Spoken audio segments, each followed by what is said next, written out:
एक तरफ तो बड़े जोर शोर से इजराइल और हिजबुल्लाह के बीच सीज फायर डील पर बात चल रही है।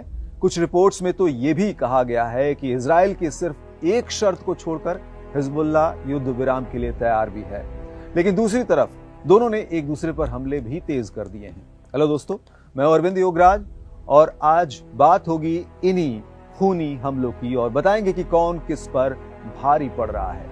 देखिए, अभी हाल ही में इजराइल ने हाइफा समेत गाजा पट्टी और लेबनान के कई इलाकों में भयंकर हमले किए। हाल ही में किए गए एक इजरायली हमले में तो 80 से अधिक लोग मारे गए। हिजबुल्लाह में भी इजरायली कब्जे वाले कई सैन्य ठिकानों पर हमले कर इजराइल को भारी चोट दी है और अब इजराइल ने फिर एक हमला किया है और इस हमले में भी बड़ी संख्या में लोग मारे गए हैं। हमले के बारे में लेबनान का कहना है कि देश के पूर्वी और दक्षिणी हिस्से में गुरुवार को इजरायली हमलों में 52 लोग मारे गए हैं। स्वास्थ्य मंत्रालय के एक बयान में कहा गया है कि पूर्वी लेबनान के बेका घाटी में बालबेक जिले को निशाना बनाकर किए गए इजरायली दुश्मन के हमलों में 40 लोग मारे गए और 52 लोग घायल हो गए। तो बात हो रही है इजराइल और हिजबुल्लाह के एक दूसरे पर हो रहे हमले की। उधर लेबनानी समाचार एजेंसी एनएनए ने कहा कि मकने गांव में एक घर पर हमला किया गया, जिसमें एक दंपत्ति और उनके 4 बच्चे मारे गए। इसके साथ ही पास के नाभा में एक छापे में 11 लोग मारे गए। इसमें भी एक दंपत्ति और उसकी छोटी बेटी मारी गई। इतना ही नहीं, दक्षिणी लेबनान के नबातिये जिले में इजरायली हमले में 7 लोगों के मारे जाने और 24 लोगों के घायल होने की भी खबर है। दक्षिणी लेबनान में ही अन्य जगहों पर हुए हमलों में भी 5 लोगों के मारे जाने और 26 लोगों के घायल होने की सूचना है। इसके अलावा भी इजरायली सेना ने दक्षिणी बेरूत में हिजबुल्लाह के ठिकानों पर और वहां के हथियार डिपो और कमांड मुख्यालय पर हमला किया। इन हमलों में भी लोग मारे गए और घायल हुए। अब इन हमलों से तो बिल्कुल भी नहीं लगता कि इजराइल और हिजबुल्लाह के बीच युद्ध रोकने की किसी भी डील पर बात चल रही हो।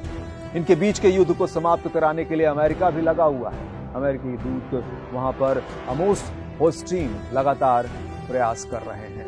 इन प्रयासों के बीच इजराइल और हिजबुल्लाह एक दूसरे को खत्म कर देने में लगे हैं। इजरायली हमलों के जवाब में हिजबुल्लाह ने कहा कि उसके लड़ाकों ने दक्षिणी लेबनान के खियाम शहर में और उसके आसपास के इजरायली सैनिकों को निशाना बनाया है।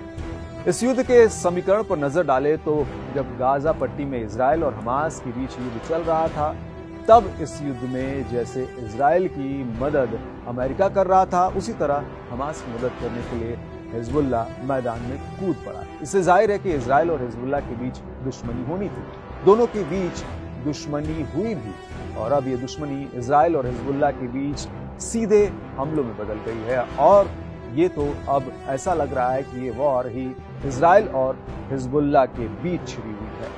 हालांकि युद्ध रोकने की बातों से जुड़ी जो खबरें निकल कर आ रही हैं वो भी विश्व के लिए राहत भरी है, क्योंकि इजराइल और हिजबुल्लाह दोनों डील की लगभग सभी बातों से सहमत भी हैं, लेकिन सिर्फ इजराइल की एक शर्त पर पेंच फंसा हुआ है।